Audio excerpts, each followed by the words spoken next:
श्री शिवाय नमस्तुभ्यम। हर हर महादेव। महाकुंभ के महाअवसर पर प्रयागराज में सतुआ बाबा शिविर में पीपा पुल नंबर 1 में सेक्टर नंबर 21 में गुरुजी पंडित प्रदीप मिश्रा जी द्वारा श्री सेवा शिव महापुराण कथा के आज 6वें दिन की कथा 15 फरवरी को पूर्ण हो चुकी है। आज 6वें दिन की कथा में आपको गुरुजी पंडित प्रदीप मिश्रा जी ने बताया इसी शिव पुराण कथा का एक बिल्कुल नया उपाय की जानकारी देने वाले हैं, जिसे शरीर में गांठ जैसी समस्या होने पर आपको करना है। उपाय कैसे करना है, इसलिए आप इस वीडियो को अंत तक देखें ताकि कोई भी उपयोगी जानकारी आपसे न छूटे। आज 15 फरवरी 6वें दिन की श्री सेवा शिव महापुराण कथा में गुरुजी पंडित प्रदीप मिश्रा जी ने कुल 23 उपाय पत्र और उपयोगी जानकारी दी है। सभी की जानकारी हम आपको इस छोटे से वीडियो के माध्यम से देंगे। अगर किसी कारणवश आपने आज की कथा नहीं सुन पाई है तो पूरी कथा का रास्ता तो आपको इस छोटे से वीडियो से प्राप्त होने वाला है। कल की वीडियो में हमने आपसे प्रश्न किया था कि महाकुंभ प्रयागराज में किस दिन पूर्ण होगा, तो इसका सही उत्तर है 26 फरवरी। और आज के वीडियो का प्रश्न इस प्रकार है जो आपकी स्क्रीन पर भी दिख रहा है, प्रयागराज संगम में कौन सी नदी संगम में नहीं है? तो आपके ऑप्शन इस प्रकार है, ए गंगा, बी यमुना, सी पार्वती। अगर आपको इस प्रश्न का उत्तर मालूम है तो कमेंट बॉक्स के जरिए अपने उत्तर अवश्य टाइप करें। बढ़ते हैं आज की कथा की पहली विशेष जानकारी की ओर। कथा शुरू होते ही गुरुजी ने कहा, 144 साल बाद आने वाले इस दुर्लभ महाकुंभ का शिव महापुराण कथा के साथ आप आनंद प्राप्त कर रहे हैं। ऐसा सतुआ बाबा शिविर में सतुआ बाबा के मार्गदर्शन पर ही संभव हो सकता था और उसी का आभार व्यक्त हम करना चाहते हैं।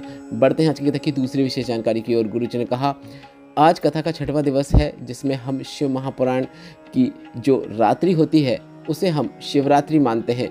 जिन्हें पता नहीं है उन्हें हम बता दें कि अंतिम दिन की कथा के एक दिन पहले की जो कथा होती है, मतलब अगर 7 दिन की शिव पुराण कथा है तो 6वें दिन की रात्रि, या फिर 5 दिन की शिव पुराण है तो 4थे दिन की रात्रि को शिवरात्रि के नाम से जाना जाता है। कथा पंडाल में उसे शिवरात्रि के रूप में मनाया जाता है। बढ़ते हैं आज की कथा की तीसरी विशेष जानकारी की ओर। गुरुजी ने कहा, सतुआ बाबा जी ने काशी की कथा के तीसरे दिन में कहा था कि व्यक्ति कितना भी विचार कर ले कि मुझे काशी जाना है, अपनी सीट भी बुकिंग भी करवा ले, पर जब तक माता गंगा और काशी विश्वनाथ का आदेश नहीं होता तब तक वह काशी पर नहीं आ सकता। बढ़ते हैं आज की कथा की चौथी विशेष जानकारी की ओर। गुरुजी ने कहा, आज की कथा का 6वें दिन की कथा जो कि 21 नंबर सेक्टर में हो रही है, यहाँ पर बहुत अधिक मात्रा में शिव भक्त आ गए हैं। ये लोग यहाँ पर किस लिए आए हैं? गंगा का जल भी लेना है, संतों के दर्शन भी करना है और शिव पुराण कथा का आनंद भी लेना है, इसलिए यहाँ पर आए हैं। बढ़ते हैं आज की कथा की 5वीं विशेष जानकारी की ओर। गुरुजी ने कहा, कल 16 फरवरी है, यह कथा पूर्ण हो जाएगी और 17 फरवरी से दोपहर के 2 बजे से 5 बजे तक सिरसा हरियाणा में शिव पुराण कथा तारा बाबा की कुटिया में शुरू हो जाएगी। बढ़ते हैं आज की कथा की 6वीं विशेष जानकारी की ओर। गुरुजी ने कहा, 10 रुपये की चीज़ लेते समय हम 50 बार सोचते हैं कि यह अच्छी है कि खराब है, और हम कई बार सोचने के बाद ही उसे लेते हैं, पर इस करोड़ों के शरीर में हम बिल्कुल नहीं सोचते। आपके पास बाइक होगी, उसमें आप पेट्रोल डालते होंगे, उसमें आप कोई गंदी नाली का पानी थोड़ी ना डालते होंगे क्योंकि गाड़ी ख़राब हो जाएगी, और उसमें बताया गया है कि गाड़ी में पेट्रोल डालना है।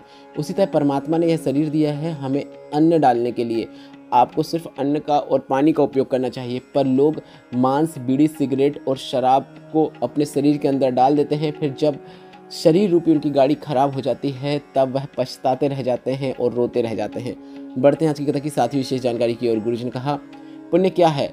कोई सेठ कई लोगों को भोजन करवा रहा है और बार बार अनाउंस हो रहा है कि इस सेठ के द्वारा यहाँ पर भोजन किया जा रहा है, पर कोई छोटे छोटे अखाड़ों में देखने को मिल रहा है कि वह शिव भक्तों को, वह प्रयागराज में आए हुए भक्तों को भोजन करा रहे हैं। कोई अनाउंसमेंट नहीं हो रहा है, सब निस्वार्थ सेवा की जा रही है, यही असली पुण्य है। बढ़ते हैं आज की कथा की 8वीं विशेष जानकारी की ओर। गुरुजी ने कहा, सुबह एक माता जी कह रही थी कि झूठ बोलने से पाप लगता है तो सच बोलने से क्या लगता है? तो गुरुजी ने कहा कि सच बोलने से सामने वाले को आग लग जाती है। बढ़ते हैं आज की कथा की 9वीं विशेष जानकारी की ओर। गुरुजी ने कहा, कोई तुमसे कहे कि मेरे पास आओ, मैं तुम्हारा दुख काट दूंगा, तो एक बात समझ लेना, इस दुनिया में ऐसा कोई भी नहीं है जो आपके दुख काट सके, वह आपको बेवकूफ़ बना रहा है। अगर आपको खांसी आई है तो खांसना आपको है, छींक आई है छींकना आपको है। उसी तरह आपके जीवन में दुख, तकलीफ और कष्ट आया है तो उसे भी आपको ही काटना है। और आप कैसे काटेंगे? एक लोटा जल लेकर भोलेनाथ के मंदिर में पहुंच जाना है और अपने हाथों से वह जल शिवलिंग पर अर्पित करना शुरू कर देना है। आपके दुख, तकलीफ, कष्ट का कटना तय है। बढ़ते हैं आज की कथा की 10वीं विशेष जानकारी की ओर। गुरुजी ने कहा, स्वयं महेश ने उमा से कहा है, जो मुझे भजता है उसकी 4 चीज़ें बढ़ जाती है। अर्थात जो शंकर भगवान को भजता है, जो शंकर भगवान की कथा सुनता है, जो शंकर भगवान का स्मरण करता है, जो शंकर भगवान के श्री शिवाय नमस्तुभ्यम या फिर नमः शिवाय या फिर ओम नमः शिवाय मंत्र का स्मरण करता है, जो शंकर भगवान की पूजन करता है, जो शंकर भगवान को जल चढ़ाता है, जो शंकर भगवान को बेलपत्र अर्पित करता है, उसकी 4 चीज़ें बढ़ जाती है। पहला आयु, दूसरा विद्या, तीसरा यश, चौथा बल। बढ़ते हैं आज की कथा की 11वीं विशेष जानकारी की ओर। विपिन जी पत्र लेकर आए जिसमें उन्होंने लिखा, माता का अचानक बीपी बढ़ गया। हमने डॉक्टर के पास ले गए तो डॉक्टर ने वहाँ पे जांच करके बताया कि इनको माइंड का अटैक पड़ा है और इनकी याददाश्त चली गई है और शायद ही इनकी याददाश्त कभी लौट के आए। हमने शिव पर चढ़े हुए जल को इन्हें देना शुरू किया। डॉक्टर भी हैरान थे कि याददाश्त कैसे वापस आ गई। उसी का आभार व्यक्त करने हम कथा पंडाल में आए हैं। बढ़ते हैं आज की कथा की 12वीं विशेष जानकारी की और। वेदा जी पत्र लेकर आए जिसमें लिखा, 2024 में तबीयत खराब हुई, डॉक्टर से जांच कराई तो डॉक्टर ने ब्लड कैंसर बता दिया। सब घबरा गए, पूरा परिवार निराश हो गया। डॉक्टर ने कहा कि शरीर में गांठ हो गई है, बड़ी बीमारी है। हमने एक बेलपत्र और जल शिवलिंग पर चढ़ाकर कुंदकेश्वर महादेव का नाम लेते हुए शिवलिंग पर चढ़े हुए जल और बेलपत्र का आचमन करना शुरू किया। इसके बाद हमने मुंबई जांच के लिए रिपोर्ट भेजी और वहां से जब रिपोर्ट आई तो हमें पता चला कि बीमारी नहीं है। उसी का आभार व्यक्त करने हम कथा पंडाल में आए हैं। बढ़ते हैं आज की कथा की 13वीं विशेष जानकारी की ओर। गुरुजी ने बिल्कुल विशेष जानकारी देते हुए कहा कि 10वीं और 12वीं के एग्जाम आने के पहले हम सभी बेटा बेटियों से कहना चाहेंगे कि आपने जो साल भर पढ़ाई की है, आपको खूब मेहनत की है और अगर अभी भी आप मेहनत लगातार करते हैं और एक लोटा जल भोलेनाथ के मंदिर पर चढ़ाना शुरू कर देते हैं तो आपको सफलता निश्चित देखने को मिलेगी। बढ़ते हैं आज की कथा की 14वीं विशेष जानकारी की ओर। गुरुजी ने कहा, जब जेब खाली होती है, नौकरी नहीं होती है तो बहुत ताने सुनने को मिलते हैं। पत्नी, बच्चे, भाई, सभी परिवार के सदस्य ताने देने लगते हैं। इसलिए हम प्रतिदिन जब शिवलिंग पर जल चढ़ाते हैं तो भोलेनाथ से एक ही विनती करते हैं कि स्त्री की गोद खाली नहीं होना चाहिए, व्यक्ति की जेब खाली नहीं होना चाहिए, क्योंकि किसी नारी की संतान नहीं होती है तो लोग उसे गलत दृष्टि से देखते हैं। इसकी गोद में बच्चे को मत बैठाओ, बच्चा बीमार हो गया तो उसकी गोद में बैठा था इसलिए बीमार हो गया। ऐसे विचार आज भी समाज में देखने को मिलते हैं। बढ़ते हैं आज की कथा की 15वीं विशेष जानकारी की ओर। शिव महापुराण की कथा कहती है, जो बहुत श्रेष्ठ होता है, जो बहुत सम्माननीय होता है, जो बहुत अपने जीवन में आगे बढ़ता चला जाता है, उन्नति करता चला जाता है, जीवन में बहुत अपशब्द गालियाँ उसी को पढ़ने लगते हैं। बढ़ते हैं आज की कथा की 16वीं विशेष जानकारी की ओर। अमृता सिंह जी पत्र लेकर आए जिसमें लिखा, मेरे पति का 40 साल से पुराना केस चल रहा था। नौबत सजा की आ गई थी, फैसला भी हो गया था और पक्का सजा सुनाई जाएगी ऐसा लग रहा था। पर किसी ने कहा कि सतु बाबा के शिविर में कथा हो रही है। मन किया एक दिन मैं मेरी बेटी के साथ वहाँ कथा सुनने चली गई। मैंने सुना था पंडाल में बैठकर कामना की जाती है, वह कामना शिव अवश्य सुनते हैं। मैंने मौन होकर बाबा से प्रार्थना कर ली।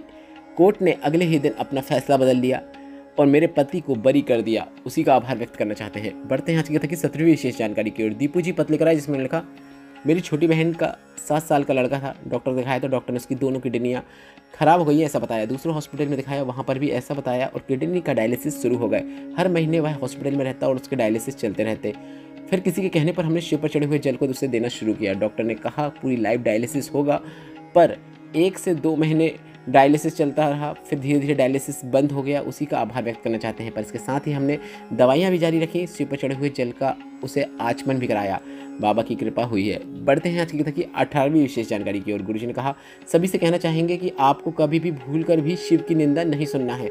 मोबाइल में या फिर कोई मैसेज ऐसा आ रहा है तो आपको उसे ब्लॉक कर देना है। अगर आप किसी स्थान पर बैठे हैं, निंदा हो रही है, आप उसका जवाब नहीं दे सकते हैं तो उस स्थान को छोड़कर आपको चले जाना है, क्योंकि शिव की निंदा आपको बर्बादी की ओर लेकर चली जाती है। बढ़ते हैं आज की कथा की 19वीं विशेष जानकारी की ओर। गुरुजी ने कहा, गरीब और अमीर के घर में एक बहुत बड़ा अंतर होता है। गरीब के घर के सामने लिखा होता है सुस्वागतम और अमीर के घर के सामने लिखा होता है कुत्तों से सावधान। कभी किसी गरीब की शादी में जाकर देखना कितना सम्मान मिलेगा, और अमीर की शादी में जाओगे तो वह तो पहले से सेट है, तुम्हें कौन सेट मानेगा। बढ़ते हैं आज की कथा की 20वीं विशेष जानकारी की ओर। कल की कथा में गुरुजी ने एक विशेष उपाय और जानकारी दी थी जिसे हमने कल आपको वीडियो में नहीं बता पाए थे, इसलिए आज बता रहे हैं। अगर किसी स्त्री या पुरुष जिसे गांठ जैसी समस्या हो गई है, शरीर में कहीं पर भी गांठ है या फिर ऐसी समस्या देखने को मिल रही है, तो सबसे पहले तो आपको डॉक्टर को दिखाना है, पूरा इलाज करवाना है। उसके साथ ही शिव पर विश्वास रखते हुए शिवलिंग में माता अशोक सुंदरी के स्थान पर आपको स्पर्श जरूर करना है। माता अशोक सुंदरी के स्थान पर स्पर्श करते हुए आपको भोलेनाथ से अपनी प्रार्थना करना है, रोग मुक्ति हो ऐसी कामना करना है, आपको लाभ निश्चित देखने को मिलेगा। बढ़ते हैं आज की कथा की 21वीं विशेष जानकारी की ओर। गुरुजी ने कहा, शिव जी के मंदिर में कभी भी दूध चढ़ाने जाओ तो केमिकल वाला दूध मत चढ़ाना। आपके घर में गाय का दूध है तो उसमें से 1 चम्मच ही सही, यदि 1 चम्मच भी नहीं ले जा पा रहे तो 1 बूंद ही सही लेकर जाओ, पर देसी गाय के दूध को ही लेकर जाओ और उसे शिवलिंग पर अर्पित करो। किसी ने क्या खूब लिखा है, रेगिस्तान भी हरा हो जाता है जब महाकाल का भक्त तुम्हारे दरवाजे में आकर खड़ा हो जाता है। बढ़ते हैं आज की कथा की 23वीं और अंतिम जानकारी की ओर। गुरुजी पंडित प्रदीप मिश्रा जी की आगामी शिव पुराण कथाओं की जानकारी इस प्रकार है। 17 से 23 फरवरी 2025 तक तारा बाबा की कुटिया सिरसा हरियाणा में दोपहर के 2 से 5 बजे तक शिव पुराण कथा होगी। इसके बाद 25 फरवरी से 3 मार्च 2025 तक रुद्राक्ष महोत्सव सीहोर कोबरेश्वर धाम में होगा। रुद्राक्ष अभिमंत्रित किए जाएंगे। इसके साथ ही शिव प्रथा का भी आयोजन होगा।